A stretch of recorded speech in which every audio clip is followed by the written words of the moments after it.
Sudah start tak? Okay. Mula Syafra. Hello and Assalamualaikum everyone. Welcome and thank you for coming to this session. Imagine a future where our food scarce, our farmers are struggling and our livestock industry are collapsing under pressure. Sounds alarming, doesn't it? But that's exactly the kind of future we can still prevent if we act now. Welcome to our panel discussion entitled The Agriculture in Malaysia, Safeguarding Food, Farmers and Livestock, where we will explore how Malaysia agricultural sector is navigating through climate change, economic shift and technological innovation. So today, you are with me, Professor of Agroecology, Dr. Siti Nur Shafika, to discuss this issue. We are privileged to hear from lineup of insightful panelists who will unpack these challenges and share bold ideas to move forward. So, without further ado, let me introduce our first panelist. Let's begin with Dr. Nur Sarah Maria Binti Taufik, our environment agriculture analyst, someone who's been closely studying how Malaysia forests, land and farms are being reshaped by human and natural forces. Dr. Nusara, what does your work as an environmental agriculture analyst look like, especially in relation to climate change and agriculture? The screen is yours, Doctor. All right, so first of all, thank you to Dr. Siti for the kind introduction. Good evening, everyone. And as for the question regarding my expertise, my work focuses on studying the relationship between agricultural practices and the environment, for example, on how they adapt, particularly on how we can improve food production while protecting natural resources such as water, soil, and biodiversity. Basically, the goal is to support farming practices that are both productive and sustainable in the long run. I am excited to contribute to this discussion and offer insights into sustainable farming methods and the environmental impacts of agriculture.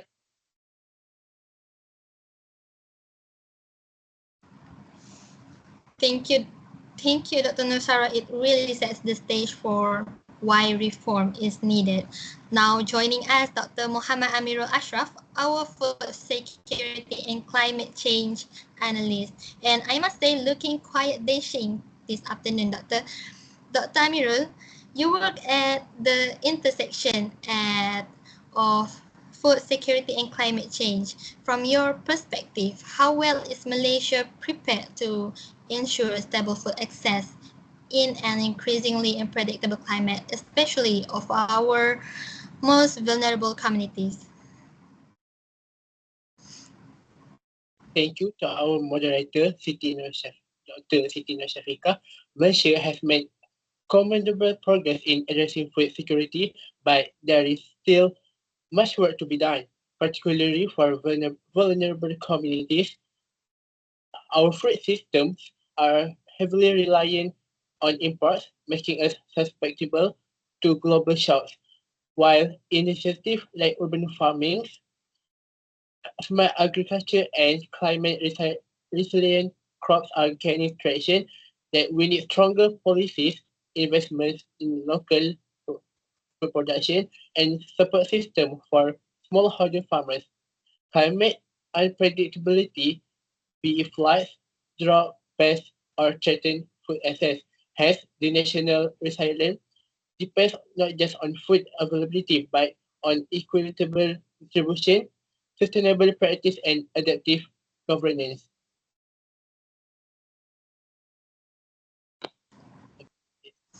Well said, Dr. Amirul. Food is more than just nourishment. It's a foundation of national resilience, and climate change put that foundation at risk. Moving on, looking lovely as always, we have Dr. Norakila, a research focused on climate risk, a highly respected voice in climate researcher. So Dr. Nur Akila, from floods destroying crops to unpredictable dry seasons, the risks are rising. In your research, how vulnerable is Malaysia agricultural sector is extreme weather events, and are we doing enough to prepare? What do you think, Doctor?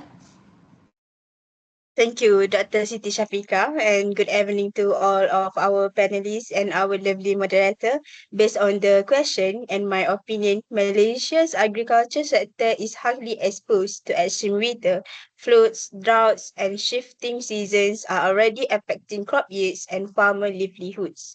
Although we have seen efforts like the National Agro-Food Policy and some climate-smart initiative, overall preparedness is still lacking. We need more targeted support, better coordination, and stronger adaptation measures, especially for smallholders who are most at risk. So that's all my opinion is on this topic. Thank you.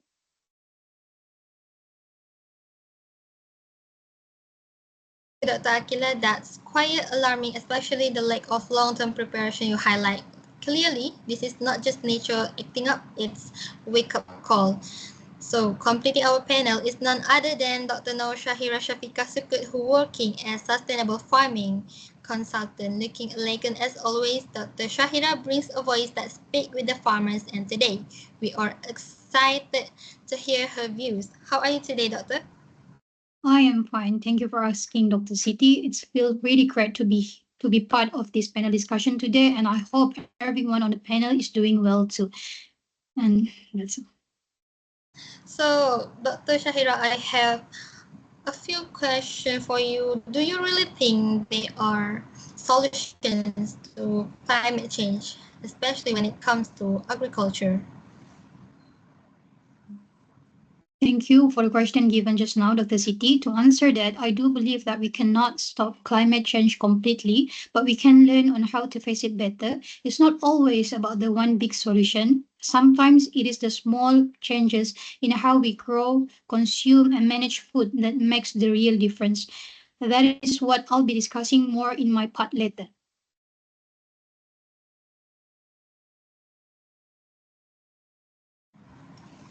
Thank you, Dr. Shahira. Climate change is seriously affecting the agricultural sector in Malaysia. I have read an 2024 article titled Climate Change on Malaysian Farms by Abaco Nature Science. This article explains how Malaysian farmers are already facing the effect of climate change. It highlights several problems such as the increasing frequency of floods and droughts, water scarcity due to unpredictable rainfall, and so on. So now that we got to know our panelists, let's dive into the topic. Dr. Nusara, could you walk us through what you see as the key causes driving climate change in Malaysian agriculture today and why addressing them is so critical right now? The screen is yours, Doctor. Again, thank you, Dr. Siti. So to really understand the link between agriculture and climate change, we need to look at what's causing the problem in the first place. So I'll get straight to the point. One of the primary drivers of climate change affecting agriculture in Malaysia is forest clearing, especially for the expansion of palm oil plantations. This is due to the forest acting as a natural carbon sink, absorbing carbon dioxide from the atmosphere, and when these forests are cleared, the carbon stored in the trees and soil is released, contributing directly to the greenhouse gas emissions and accelerating global warming. This in turn will disrupt weather patterns, soil temperatures, and rainfall distribution, all of which are critical for agricultural productivity. And one of the evidence that can be used to support the statement just now is a study published in Conservation Letters using data from Food and Agriculture Organization or FAO, dated from 1990 to 2005, which states that over 55% of Malaysia's oil palm expansion occurred on the forested land. This resulted in the loss of more than 1.4 million hectares of forest.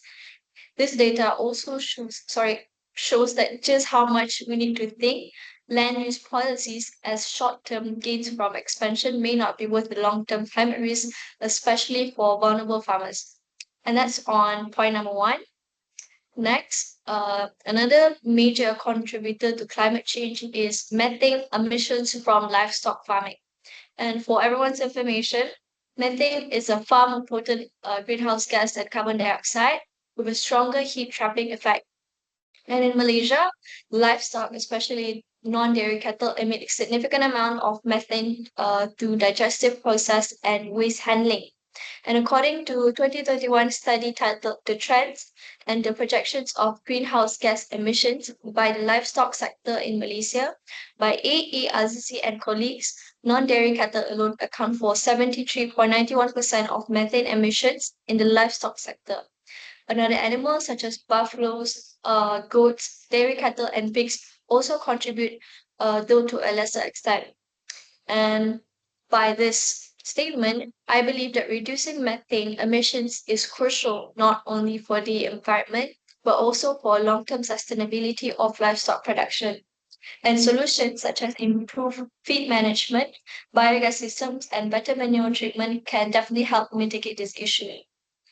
And as for the last one, point number three, the third factor that must be addressed is the persistence of the unsustainable farming practices.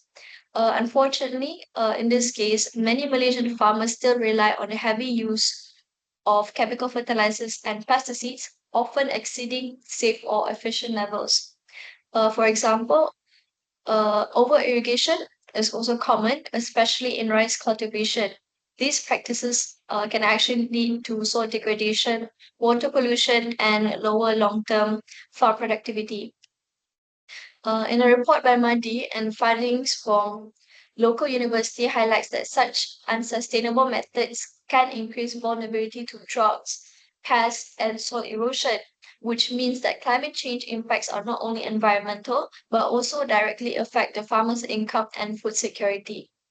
And from these insights, I believe that we must support farmers through training programs, access to sustainable inputs and incentives for adopting climate resilient practices. And only then we can build a more adaptable and sustainable agricultural sectors in Malaysia. That's all.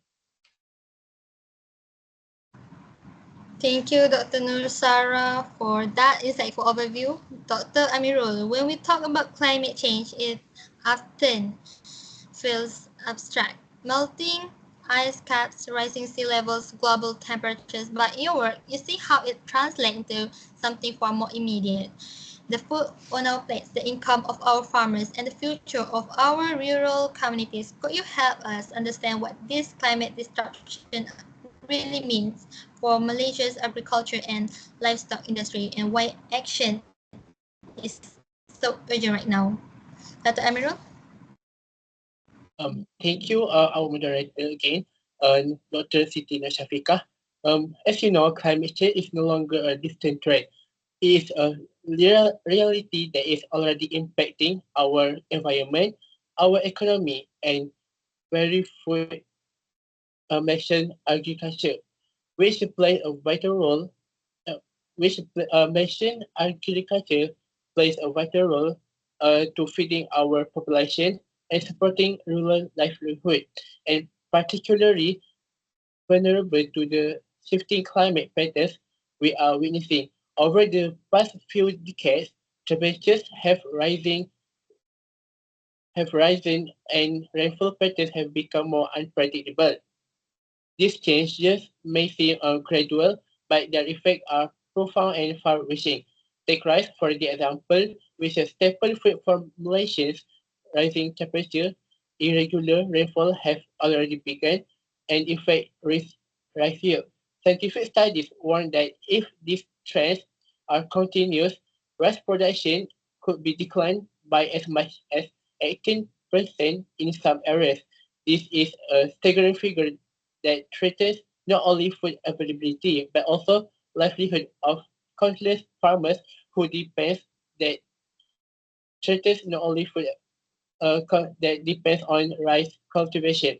Similarly to our industry crops such as oil palm, rubber, and cacao are expected to face significant product losses, which will impact to both our economy and export markets. The challenge do not stop at crop production, but our livestock sector is also feeling the heat literally.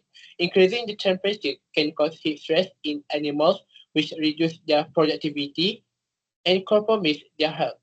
Um, dairy, dairy cows, for instance, produce less meat when exposed to prolonged heat, and poultry and swine experience slower growth and higher mortality threatened by climate change. As crop failure produce feed supply, creating a ripple effect throughout the livestock industry. And yet, despite this hunting challenge, Malaysian farmers are Malaysian farmers, researchers, and policymakers are actively working together to develop a solution that build resilience and sustainability. Research institutions are developing crop varieties that can withstand heat, drought, and flooding.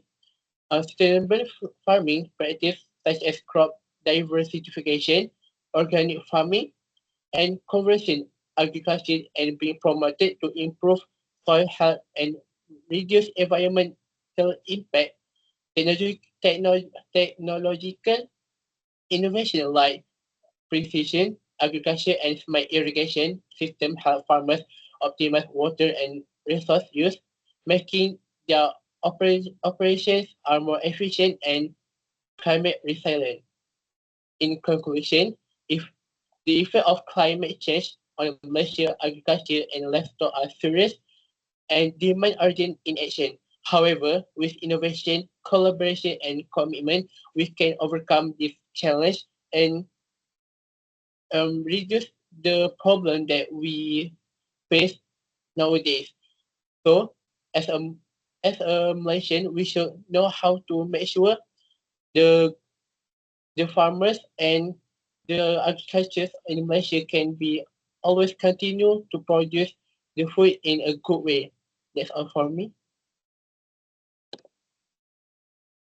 Thank you, Dr. Amiro, for that compelling and well-rounded perspective. You painted a vivid picture of how climate change strains not just production, but the socio-economic fabric of rural Malaysia. What stands out is the balance between urgency and optimism, that innovation, when combined with collaboration, truly offers hope, a timely reminder that food security begins with climate resilience. So, Dr. Nur Akila, could you share Yes. what we can learn from these vulnerable countries about adapting to climate risks like those in Africa and Indonesia? Thank you for the introduction of the topic, Dr. Siti Shafika. So my first point in this evening is on climate change happening in African countries. This point made based on research paper Climate Smart Agriculture in African Countries, written by Thaddeus Obaji Arium and several other writers published on September 2022. So, climate change is already disrupting agriculture across Africa, with region-specific impacts threatening smallholder farmers in Algeria, where 85% of land lies in the Sahara. Water scarcity and soil degradation are worsening due to reduced rainfall and rising temperatures, putting food production at a serious risk. In Senegal, where 69% of the population depends on agriculture, farmers face recovering droughts and erratic rainfall. The 2011 drought, for example, caused a 20% drop in grain output and left over 800,000 people food insecure. In Benin, is experiencing rising temperatures projected to increase by up to 3.2 degrees Celsius by 21,000 and reduce rainfall, especially in the north.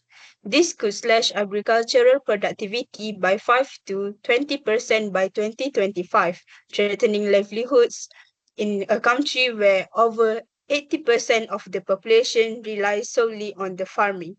Across all these three countries, smallholder farmers are on the front lines of the crisis. The article underscores that climate smart agriculture, combining traditional knowledge, innovation, and supportive policies, is vital for their long term adaptation and survival. So, moving on to my next point about climate change in Indonesia. This point made based on article Indonesia, Climate Change, Risks and Impacts by Evelyn Smail published on November 2023.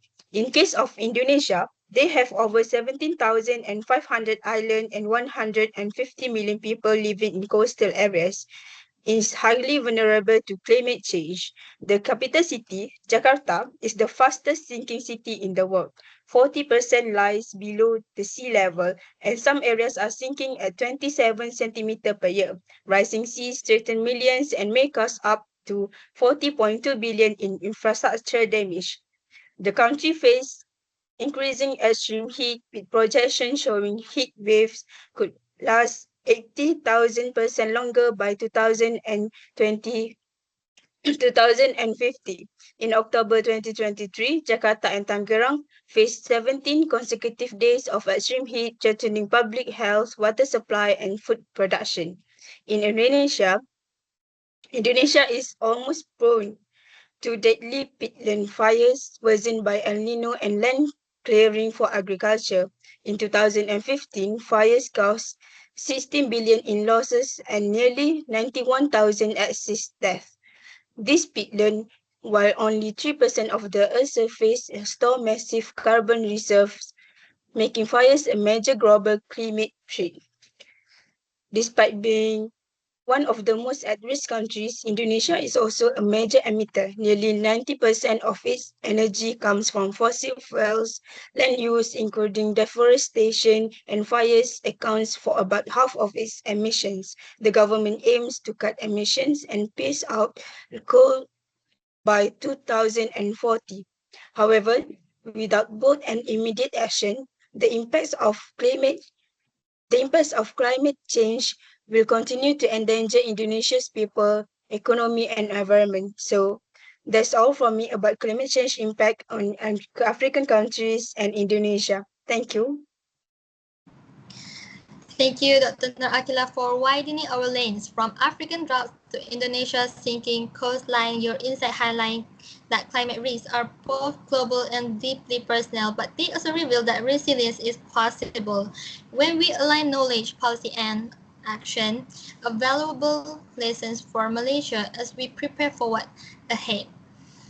All right, Dr. Shahira, we have heard some sobering facts today about the threat that climate change poses to agriculture, but your work focuses on turning those threats into opportunities through innovation, sustainable planning, and even changing the way we eat.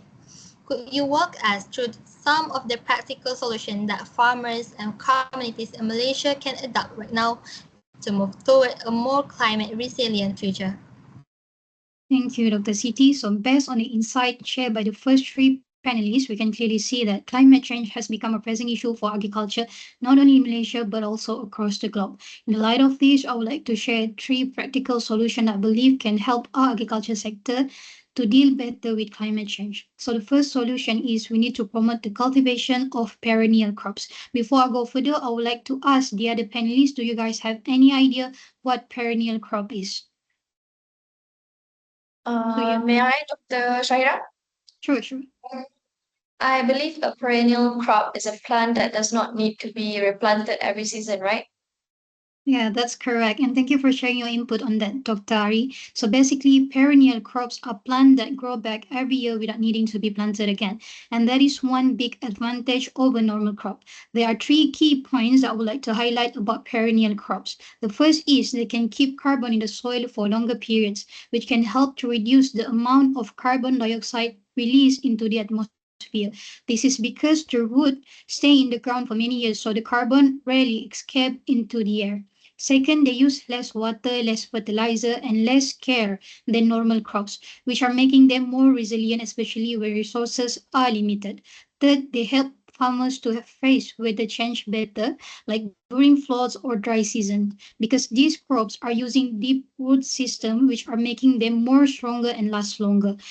The evidence I used to support this point came from an article I have recently read written by Kartini, Nikrozana, and Nurul Huda, published in 2022, which states that with their perennial with their extensive root system have the ability to sequester carbon in the soil for prolonged periods. This clearly supports the idea that perennial crops are effective in reducing greenhouse gases, making them a powerful tool in our fight against climate change.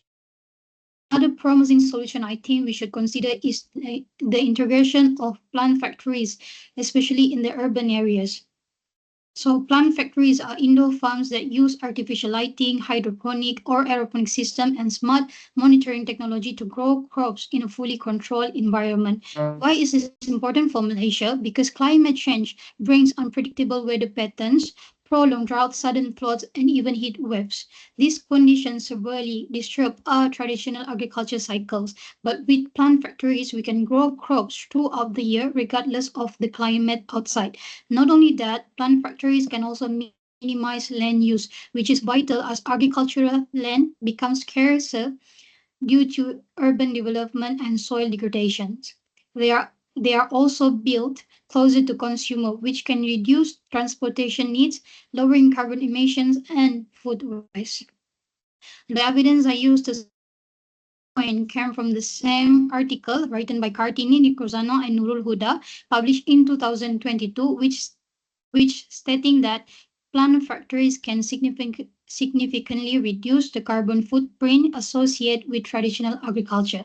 This reinforced the argument that plant factories are not just an alternative but a necessary innovation for ensuring that food security and environmental sustainability in the face of Malaysia's growing climate challenges. Another simple way that we can do to face climate change is by changing the way we eat. We can start by eating more vegetables and less meat to help to reduce harmful gases that come from animal farms.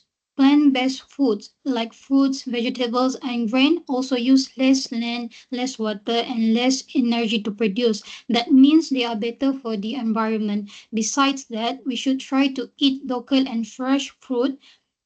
This to support our farmers and to decrease the amount of fuel for transport and helps to protect nature. So by choosing healthier and greener meals, we're not only taking care of our body, but also helping our planet and making farming in Malaysia more sustainable. The evidence I used to support this point came from the same article written by Kartini Nikrosana and Nurul Huda, published in 2022, which states that adopting plant-based diets could lead to a substantial decrease in land use, greenhouse gas emissions, and water use. This clearly shows that our food choices, play a big role in protecting the environment and ensuring that the long-term sustainability of agriculture. That's all from me, and thank you. That's an eye-opening. Thank you, Dr. Shahira, for bringing the conversation full circle. The perennial crops to urban plants, factories, and greener diets. You have shown how sustainable isn't just possible, but also empowering. Your solution reminds us that action can be taken at every level, farm, policy, and even at the dinner table. A very fitting close to our panel presentation. As we bring our discussion to a close today, I want to thank to all our panelists for sharing such a rich perspective and meaningful solutions. We have heard how climate change is shaking the roots of agriculture, but also how we can adapt, act, and protect.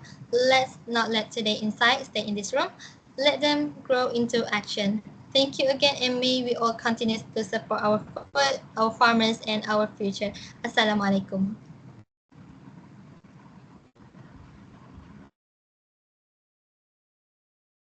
Okay dah ke?